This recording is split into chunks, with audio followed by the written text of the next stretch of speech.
Kingstonn Viliamu-Asa is an impactful and versatile defender with first-round projection and ability, but his injury history will knock him down some NFL teams' draft boards.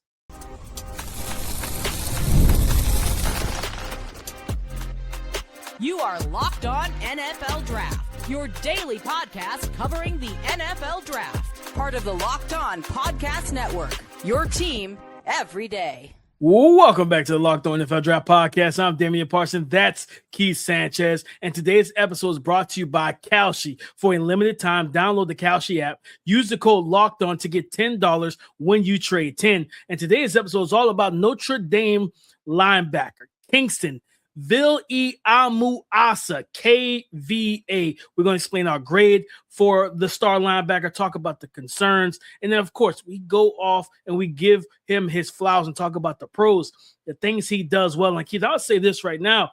This is, for me, I feel like this dude has three down impact potential, and he could be a first-round pick if he plays well in 2026. But let's get into some of the stats. Versatile defender, 3 sacks last year, 18 total pressures, 48 tackles, had an interception or two. He drops off in coverage. He rushes the passer. He plays the run. He blitzes. He's not a jack of all trades, but he's a guy that has many hats and he wears all of them. Keith, talk to me. What did you see when you watched KVA's film? Yeah, I think it's important to, I guess, probably paint the picture, stature-wise, right before we get actually to his game. You had him listed at 6'3", 230. I'll say this, that I'm actually surprised that he was listed at 230. He looked to be a heavier guy to me. I thought he was closer to 250, right? So this is a young man with very thick lowers, base for power, things like that, things of that nature, right? And then just where do you see him on the field? Versatile second-level defender, right? Meaning he can play in the trenches, right? Play the edge rusher position, but then he can drop and play that stack linebacker position too. And I think that's where teams will find value in him, whether you use multiple different fronts, you want to kick him down, you want to just do different things with him. That's the value you're going to find from him. And I think those defenses who love to live in multiple fronts and multiple sets, who also utilize different personnel packages frequently, will find a lot of value in Mr. KV. Right? I believe I got that right, DP. Yeah. Mr. KVA. So I think, listen, when he was rushing the passer, there were times you've seen real speed to power conversions, and you've seen a raw power that he had, not only in his hands, but in his lowers to be able to really get up under, win the pad leverage battle, and then knock offensive tackles back, collapse them into the pocket. And then on a second level, there was an element of being a playmaker a little bit, right? Because you've seen him fly around as a defender in the passing game, tip balls, batted balls, those type of situations. He seemed to be around the football, which to me that ties into having a high motor at the end of the day. So talented young man that I think I agree with you that there is a very high ceiling there for him. But I think when NFL decision makers, I think the key thing they're going to say is versatile second level defender. Meaning you can put him on the first level, and you can put him on the second level. 100%. Your versatility is kind of the key, one of the keys to his game, because this guy, like I said earlier, plays the run, he rushes the passer in coverage. I was watching one of the games I watched was USC, and there were times where he's manned up against the tight end, and he's like in the hip pocket, one-on-one with the tight. And we know, I always say this on this pod, tight ends are the biggest mismatches in football. You typically don't have somebody the size to match up with them, or you don't have somebody with the speed or the strength. So it's like a nickel corner can cover him, but you're going to get boxed out. A linebacker, you know what I mean? You might be physical enough, but you're not big enough, right? Like the catch radius, they're going to run away from you. They could throw it up 50-50. You're not able, because most tight ends are 6'5" to 6'7", right? So it's like, yeah, I can throw the ball up helmet higher and have him make the play. And at 6'3", and I agree with you wholeheartedly. When I saw 230, 235, I was like, this has to be a mistake. I was like, this dude looks good, 250. And he plays with – yeah, go ahead. No, I was going to say, I thought that was 255 walking around. Just looking at him. Listen, because you talk about the speed to power conversion. There's a rep against, was it, I think it was Pitt, I believe, if I'm not mistaken. I think it might have been Pitt, or it might have been Pitt. And I was kind of find him at first from the all-22 angle. I was like, where is he? I was looking for 27. He was lined up on the defensive line at D tackle. And but he was spying the quarterback. And when the ball was snapped, he just kind of gave him a two-hand jolt, and then he dropped back to eye and spy the quarterback. Because it was NC State. I'm sorry, because I watched like 3 or 4 games in, so it was NC State. And yeah, I was like, this dude lines up everywhere. And I want people to get this. This is not Isaiah Simmons. To me, I'm gonna tell you what this is to me, Keith. This is Arvell Reese. This is another version of Arvell Reese.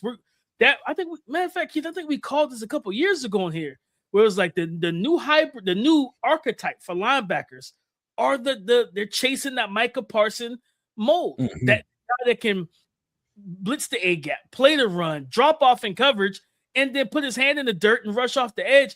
And KVA can do every bit of that. There's a rep against USC. They rushed him one-on-one with the left tackle.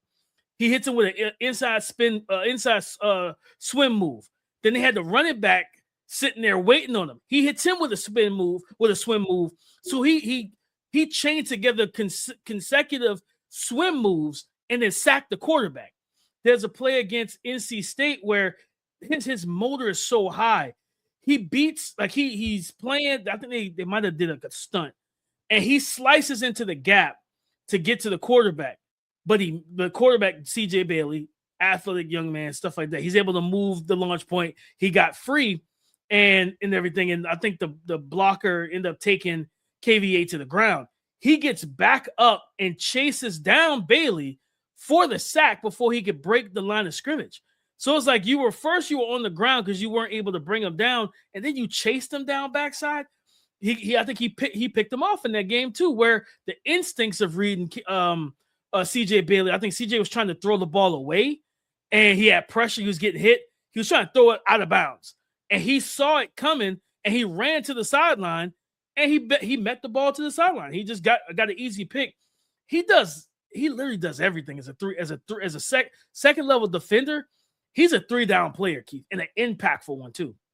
Yeah, I agree. The other part too that you hit on, the inserting him as a blitzer, DP, I think that can be very interesting. And going from my time at LSU, right, and I'm gonna bring up a linebacker, and I don't want to put him in this air because that came with rare athleticism, and also a very high draft pick, and I don't necessarily want to place him there. But remember Devin White, DP, who we had at LSU years ago. Thicker lower guy, right? He had thick lowers, explosive athlete. And the versatility was a key part, but also a big part of Devin White's game. Should I use that for my comp, DP? Now that I think about it, I was struggling with a comp for this guy, right? As long as I can just come see it naturally, DP. I'm definitely struggling too. But to your point is the inserting him on blitzes, right? And that's what we did, right? We had 2 different play calls, whether we was gonna, we had 3-down linemen because we ran a 3-4 front, right? And it was whether we was gonna send that 4th rusher as the outside linebacker, or we were going to blitz Devin White and send him as the 4th rusher, right? And plenty of times, if you remember, he was attacking the line of scrimmage. That's because we were sending him a lot, right? And he was really good at locating. He was really good at, bringing the thump to offensive guards, attacking gaps, things like that. I can see a little bit of that in Kingstonn and in his play. And so I think that can also be an interesting way that teams can utilize him. No, 100%, man. I look at him, Keith, and the crazy thing is, and we'll talk about this in a little bit, he didn't start on nothing but one game last year for Notre Dame. Like they had other linebackers that they played, but they rotated him in pretty heavily, each game. And I was looking at it, I was like, I mean, no disrespect to the other guys. Like this dude is just, he's too impactful, Keith, to be on the sideline, in my opinion. Because when you have a guy that can go man-to-man with tight ends, that can drop off in the coverage and play zone, get to his spots, he's super instinctive. So you already have a high motor. He's got and you tell me how you feel about his athleticism. I feel like I'm not saying like he's like, because Devin White ran like a 4.4. Like, you know what I mean? I won't say he's got that type of speed, that elite caliber speed at linebacker, but he's a good athlete. Like fluid hips, he can flip and turn on demand, change directions. Lateral agility is there. There's a play against I think it might have been against NC State, and they tried to run in like either a trap play or inside zone away from him, and he exchanged gaps. He just stayed square, scraped across the line of scrimmage, and met the running back in the alley. And I'm like, I don't think the running back was expecting to see you right there. You know what I mean? He was expecting that blocker to get to you or for somebody to seal you. It's hard to seal him in the run game. Like he's got to play. Like he's got to be the starter this year. But there's something that might be holding. There's something might be holding them back a little bit heading into the season. We're gonna talk about in a minute. Yep, 100%. With DP, let's further discuss this, right? We talked about the goods. We talked about the positives with Mr. Kingstonn Viliamu-Asa. Did I say that right? Yeah, DP? there we go. Yeah, right. I wanted to take one swing at it. I wanted to take one swing at it, DP, that was before a homer. we transition. That was a homer. But listen, let's talk about the concerns, right? What are the concerning parts of his game and why he might not be a first-round lock? We want to talk about those discussions and those traits coming up next. Before the season kicks off, everyone's making predictions. Who wins the division? Who makes the playoffs? Who's lifting the trophy at season's end? On Kalshi, America's #1 prediction market platform, you can trade those predictions in a live market. Will the Seattle Seahawks repeat as NFC champions this season? Well, the Seahawks are currently trading at a 13% probability, meaning a $100 trade would pay out $725.02 if they took home the trophy. On Kalshi, you're trading against peers in a live market, meaning there's no house. And as the probability changes, you can buy in and out of your position. Download the Kalshi app and use the code LOCKEDON to get $10 when you trade $10. KALSHI, Kalshi, trade on anything. 18 plus or older, restrictions and eligibility requirements apply. Event contract trading involves risk and may not be suitable for all investors. Kalshi products are not available in all jurisdictions. Prices, values, and available markets may differ from those mentioned. For more information, see kalshi.com/regulatory. Breaking down the concerns for Kingstonn Viliamu-Asa, KVA, man, linebacker. We just gave a lot of praise to him, but Keith, the thing that worries me, and I think it's gonna be a big talking point at the end of the college football season, heading into the NFL draft. It's the injuries. This is a young man who's coming off of an ACL tear. I believe it was either October or November of last year. Yeah, yep. November, yes. But I look back into his history. I believe he tore the opposite ACL his freshman year of high school. So, and I believe he also battled a little bit of some MCL issues, I think, early in his career at Notre Dame as well. So we talked about all the pros, the 3-down defender, physical, violent play style, pass rush capability. But the injury history, the torn ACLs, that's what's going to really, because Keith, as you know, because, you know, for those who don't know, Keith, you tore ACL before. Right. Yes. And so you know what that recovery feels like and trying to get back to feeling like yourself. I think for me, Keith, the concern I have with it is not just the injury, right? But it's he's such a smooth and fluid mover. And again, he triggers well. He's a good athlete. He closes to the ball. I'm wondering with the second or another ACL tear, does that take, like, are you going to be the same caliber athlete? Or are you going to be not a shell of yourself, but a lesser athletic version of yourself going into the NFL, and that's not something we want. Yeah, no, I agree with you wholeheartedly from the perspective of, listen, since I tore my ACL, sports medicine has grown exponentially, right? Absolutely. But ACLs and Achilles, they're still slightly tricky, right? And who am I going to? Achilles, right? You think about Deshaun Watson, right? Where he tore it and then he tore it again immediately after, right? Malik Neighbors had to go back in for surgery once again, right? In which I think he's McCoy. He missed a whole football season after. Oh, yeah, I forgot about that. Yeah, then that was right there. And we kept thinking, oh yeah, he'd be ready for week 1. Oh, never mind, week 8. Oh, never mind. He'll be ready for the playoffs. Oh, I heard he's practicing. He's practicing. But he's not draft. Playing. Yeah, all the way into the draft season, right? What part is he going to participate in? Obviously, that impacted his draft stock tremendously. He wound up going in was it 4th, 5th round, somewhere around there. I think fourth. Fourth round. So I look at it from the perspective of DP that's obviously something. I mean, it just needs to be closely monitored. Like I said, we've taken leaps and bounds in sports medicine, but it's still there's still a gray area around it, right? To where how does each one operates a little bit differently, like no ACL repair and no Achilles rehab. Let me say rehab. I'm sorry. It's quite the same. So I think it's something you have to closely monitor. DP to 230. I gotta figure this out. Because he looks 250, and I know we said it in the first segment, but if he's 230, then I'm stuck in a position of then what, right? Because how much more weight can I put on him? And if he's 230, will he play my true inside linebacker? Because what I'm saying is that if you're 230 pounds, you're 5 pounds away from being 225, right? And listen, I know there was not any high level math going on, but what I'm saying is it sounds different, right? When I say 225, you think safety, right? And he's right on the fringe of that. So does that now put him in position where if you're drafting him, you're saying, man, this guy has to be my weak side linebacker, right? And then if that's the case, then that comes with a different role, right? Because now that's usually your supreme athletes of the linebacker position, right? Like that's the elite quickness, the elite fluidity, the elite explosiveness. That's the Patrick Queens of the world, things like that. So I think his measurables are going to be big for him because, in my opinion, and it might be why I just assumed he was 250, is because his play style is very 250-ish. It is very physical. It's very true inside linebacker, Mike linebacker-ish. So to see that he's only 230, do you start now to say, okay, for instance, the RAS score, right? Will he have a low RAS skill? If he was 250 and ran a 4.55 or 4.58, right? Like that shows up differently on the RAS score. But if you're 230 and you run a 4.57 or 4.58, doesn't look quite the same, right? So it's not the same. Yes, it's not the same. So I'm looking at that in context, and I'm like, that's something we definitely need to keep an eye on. Also, is just what are his true measurables, because I think that's going to dictate potentially how people grade him as an athlete, and then also where does he play inside of a defense. 100%. And that's what I was thinking too as you were going through that, because it is a good. I didn't question it. Well, I did question. I was like, man, like he looks 250. Like, you know what I mean? Like you guys sure he's 235.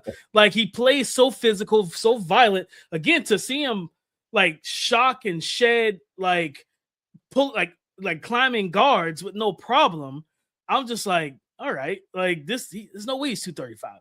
And he's got long arms and everything like that, right? So, but if he is 230, it does, because like you said, if he's not playing that inside Mike backer with his play style, I have no problem play style wise of putting him as a Sam backer. Walked up on the strong side of the strong side of the formation. He's over there, head up or outside shade of a tight end, and I feel good about that situation. But yes, if you are 230 in the NFL, which is a league of men, grown men, like we have to wonder, okay, how are you going to hold up in the run game in the NFL? And then, like I said, with the ACL situations, like how are you going to test? You know what I mean? And right now, like I'll give some of the listeners some solace that like him, because I love the kid's game. He was at fall camp for Notre Dame, full contact and everything already. I think it's like post 9 months post surgery and everything. So he's full contact at practice, going through drills, doing practice stuff, like being normal. Now, do they have him on the pitch count? Yes. So I think we may see a situation where they slow play him at the start of the season. And I think I got to look up their schedule, which we could talk through in the next segment, but I'm gonna look through the schedule because if you have some cupcakes in the first 3 or 4 games, and which I believe they did last year, right? I believe they had like. No. It was reversed. They had a tough schedule. They actually had A&M and Miami. Yeah. Yep. They had two college football playoff teams out the gate, and both games were close and everything. That's why they kept them out of the CFP for Tulane and JMU. But I'm not gonna bring that up because I want to get you going. I already know how you feel about that situation. But yeah, that's gonna be a big thing for me. Is like looking at the schedule, like, man, if you can kind of not rest him, like don't play him, but like let him get into the rhythm of game without being high leverage games. Like that's going to be a good thing, because if you can go the first 4 weeks of just working him into a better workload to where you're talking with him after games, how are you feeling? How you trusting the knee? That's the big thing. It's not just how you feeling mentally. Where are you? Do you trust to play your game? Because Keith, as a passer, I see him dipping, bend around the edge and do different things, and I'm like, yeah, like so it's like that knee injury, and if you're not trusting that's going to limit how we utilize you and your impact overall, because you're such a versatile player for that Fighting Irish defense. Yep, I agree with DP. Let's do this, man. We're headed to my favorite part of the show when we do these scouting breakdowns, and that's when we drop the draft grade, and then that's also when we talk a couple NFL comps, DP. And I'm trying to see if I'm gonna stick with my Devin White comp or if I'm gonna come up with another name, right? If I'm gonna go back in the index, right, the Rolodex of linebackers, and drop another name. So we'll discuss that coming up next. There are more live events worth seeing right now than ever. Games, concerts, comedy shows, festivals. The hard part isn't usually deciding where I want to go. It's actually getting tickets to the show. Between long wait times, confusing checkout processes, and surprise fees, buying tickets can sometimes feel harder than it should. That's why so many fans are turning to Game Time. The app is built to make buying tickets simple with upfront pricing, seat views before you buy, and exclusive saving opportunities to help get you to the events you want without the usual hassle. My biggest pet peeve and issue is when you think, and I think, I found that great deal, get all the way to checkout, and then I see that the price is completely different. So take the guesswork out of buying tickets to every type of event with Game Time. Download the Game Time app, create an account, use the code LOCKEDON for $20 off your first purchase. Terms apply. Again, create an account, use the redeem code LOCKEDON for $20 off. Download the Game Time app today. Again, download the Game Time app today. Thank you for making Locked On NFL Draft your first listen of the day. And thank you for making the Locked On Podcast Network the number one sports podcast network in America. It's all because of you, our everydayers. Explain the grade for KVA. Again, Kingstonn Viliamu-Asa, the linebacker, do-it-all linebacker, versatile linebacker from Notre Dame. Keith, what grade do you have for him? Yeah, I gave him a second round grade, DP. I think that there's definitely room for him to be a first round prospect, but balance with it. And that's why I say I really love when we do these shows, because we talk about both sides of it, right? And I think when you combine what he can be as a pass rusher, what he can be as a Mike linebacker, when you combine that with the size concerns and the most importantly, the injury concerns, I had to put him in the second round, right? Because there are very important hurdles that I have to see him overcome, and I have to get more data and measurables from him. So I put him as a second round, and I'll even say this, that I'll probably put him as a mid to late second rounder, factoring that there's two big hurdles out there. I think if the stat sheet was completely clean and this man was 6'3" 3/4 and 255 pounds, I say, you know what? He's probably a lot closer to first rounder. I would peg him at pick 25 and lock and load it and send it, right? But not knowing the height and weight, plus the injury things, and we have to see him return back to football. So I give him a mid to late second round pick.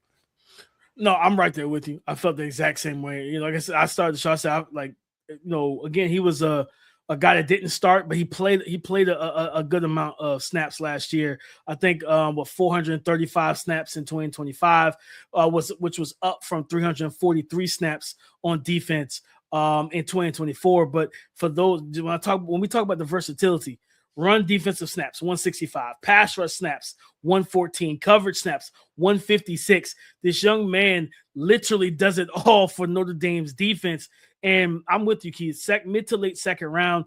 And it's just, again, because think about this now. Remember Jordan Tyson, like that whole conversation about his injury history, and he ended up actually injuring the other hamstring during the joint practice last week. He's going to be on short-term IR for about, I think, 2 months. They said to start the season or whatever. I think it's kind of touch and go to see how they want to do it. But it's more so being precautious and everything like that. But he had the injury history. People were like, man, like they were really, kind of pushed off of him once draft cycle came around. KVA, it's going to be the same thing. And this time it's two ACLs, right? Like two actual torn ACLs. And I think the last guy we saw with with that type of injury history that went in the first round was Michael Penix Jr. Because he had I think he had multiple ACL tears, a messed up shoulder. Like he had a lot that happened when he was at Indiana, right? Before he went to Washington, Keith. But I got an interesting comp for you, man. I went back to 2016 NFL draft. And guys, listen, if you say this is low-hanging fruit, call me guilty. I went back to Notre Dame. I went to Jaylen Smith the linebacker that went to the Dallas Cowboys. He was drafted 34th overall. He ended up, and I remember that draft. I was, because number one, Taylor Decker, I'll never forgive you, because I feel like that was a play that it was a situation that didn't need to happen when he pushed him after the play, and it caused him to tear the ACL and LCL, and he had nerve damage in that Fiesta Bowl game. Which, hey, newsflash, guys, the reason why players are so I don't care about these bowl games nowadays is because of stuff like this. He was a top 5. He was one of the best players in college football. Jaylen Smith was, and he still had a good career with Dallas and everything. But when you talk about nerve damage and degenerative knee and stuff like that, it shortens the career. But he was fast, explosive, physical. He blitzed, run defense, could cover. He did everything. And I look now, I think I would probably say he was a little bit more explosive than Kingstonn. But man, like just that versatility and everything else, I had to go back to Notre Dame. I don't usually do the helmet thing. I went back to Notre Dame. 2016, give me Jaylen Smith as my comp. Okay, I like that, DP. I thought you were gonna go here too with it. I thought the whole knee injury part played. Like I thought you took the comps all the way down to the T, right? The knee injury history, the helmet, the position, right? I thought that's why you threw that in there too. Listen, I'm gonna ask you this, and this is very important: pre-knee injury Jaylen Smith or post-knee injury Jaylen Smith? Oh, good. I would say pre-knee injury. Okay. So you think that there's a very high ceiling there for him? Absolutely, at 100%. That's why I mentioned. That's why I invoked Arvell Reese's name too, because him and Sonny Styles were just similar in terms of, man, these guys dropping coverage, they blitz the A gap, they rush off the edge, they do all these things, and I think he's more. Like he's right in that realm. He's not going to be the athlete. Those guys are more athletic than he is, right? Like these are freak athletes at the linebacker position. But he is fast enough, but he also plays fast because he's so instinctive. He sees things happening before they happen, right? Like Peter Parker with the Spidey sense. Like he has that to be able to read and react. Like that's what I love to see, man. Be able to read the triangle reads, reading the guard, the back, and the quarterback, and knowing how to find the football. Like he does everything so well, rushing the passer, dropping off in coverage, playing man, blitzing, like playing defensive tackle, which I did. I think that's the other reason, Keith, I didn't think he was 235, because you don't see defensive coordinators say, hey, I'm going to put a 230-pound linebacker head up on a guard in a three-point stance and say, do with that which you will. Get after it. So I still think he's probably heavier than they're leading on. But yeah, I think pre-injury Jaylen Smith, that's how I look at it. Just not as explosive of an athlete, but I think he's got that type of impact in his game. Okay, cool. I thought about a couple guys. I'm gonna land on this one. Jamie Collins. Oh, that's a good one. I like that. And Jamie Collins was 6'3", 250 something coming out. Yeah. Which I keep thinking that he's 250, right? I'm just gonna go with it. But I think very similar things. Like I think Jamie Collins was a good athlete, not an elite athlete. Remember he was notorious for attacking downhill in that Bill Belichick defense. He was heavy. He was a thumper. He can cover. Yeah, he can cover. He can rush off of the edge. So I'm gonna go with Jamie Collins. And I struggled a little bit. Like I said, I kind of thought about Devin White, but I think Devin White was a 4.3 athlete coming out of LSU. He was explosive. Yeah, different caliber. And I think Jamie Collins landed somewhere in a, was he a 4.5? I think 4.6, like the low 4, like high 4.5s into the 4.6s as a runner, and I can see him falling in that capacity. Like I said, like we both said, right? It's going to come down to measurables and injury ability to rehab and become 100% healthy for Mr. KVA. I'm about to say, real quick, I was about to say, no, I love that comp simply because Jamie Collins played defensive end at Southern Miss. Like, so when he got to Bill Belichick, he just he fully fleshed out that skill set that looks very similar to KVA. And I thought you was about to drop a bar when you said his draft stock is going to be on what you said it was going to be measurables. And I thought you were going to hit us with measurables and medicals. But I like that one. Go ahead. Well, let me end the show off like that. And let me go ahead and do it. Well, listen, Mr. KVA's draft stock is going to come down to measurables and medicals. Mic drop. Mic drop. There we go, DP. Well, DP, that wraps up another episode, man, of the Locked On NFL Draft Podcast. I want to end this podcast off by saying shout out to our everydayers. Thank you for tapping in with us each and every single day. I am Keith Sanchez. You can find me on X at The Talent Code. That right there is my guy, my co-host, Mr. Damian Parson. You can find him on X at DP_NFL. And like we like to say, man, y'all come talk to us because we like to talk back. Go subscribe and follow for free on YouTube or wherever you listen to podcasts to get the latest episode as soon as it is available. On tomorrow's show, we're breaking down another linebacker transferring from Pittsburgh, going to Texas, Rasheem Biles. We're going to talk about his size, 6'1", 220, his athleticism, coverage ability, the pros, the cons, and the great. All that on tomorrow's show. So come and join the conversation again tomorrow on the Locked On Podcast Network, your team every day.